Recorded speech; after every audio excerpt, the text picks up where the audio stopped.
పల్నాడు జిల్లా చిలకలూరిపేట ఎంఈఓ లక్ష్మీబాయి ఏసీబీకి చిక్కింది.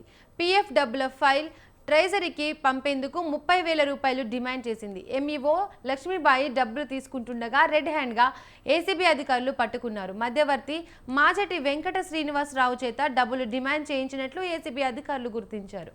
ఉపాధ్యాయుడిగా పదవీ విరమణ పొందిన చల్లా వెంకట శ్రీనివాసరావు తనకు రావాల్సిన రిటైర్మెంట్ డబ్బుల కోసం వెళ్లగా లంచం డిమాండ్ చేసినట్లు ఏసీబీ అధికారుల దృష్టికి తీసుకువెళ్లాడు. శ్రీనివాస్ ఫిర్యాదు మేరకు డబ్బులు తీసుకునే సమయంలో దాడి చేసి ఇద్దరిని పట్టుకున్నారు.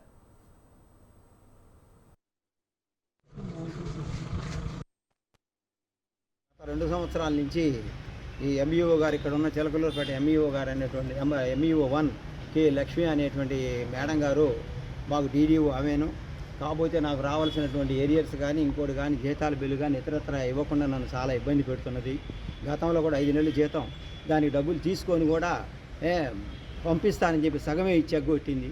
ఆ తర్వాత నేనే యూనియన్ ద్వారా ప్రొసీడ్ అయ్యి వాళ్ళందరికీ చెప్పి ఆ తర్వాత ఏమకి వాళ్ళ చేత వీళ్ళ చేత ఎవరు చెప్పినా ఇస్తానన్నది ఇవ్వలేదు. ఇద్దరు ఎంఈఓల చేత చెప్పించాను.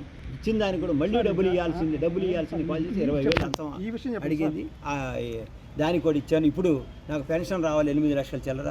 దానికి కూడా చాలా ఎత్తున అడిగితే మా స్కూల్లో పనిచేసేటువంటి శ్రీనివాసరావు గారు, మా ఎంవి శ్రీనివాసరావు గారిని అడ్డం పెట్టుకొని ఆయన మధ్యవర్తిగా నన్ను చివరికి 30,000కి ఒప్పందం చేసుకుంది. నేను ఇప్పుడు 5వ తారీఖు నాడే ఆమె బిల్లు ఇస్తే నువ్వు డబ్బులు ఇస్తే కానీ ఆమె సంతకం పెట్టదంటే ఇప్పటిదాకా ఆగాను.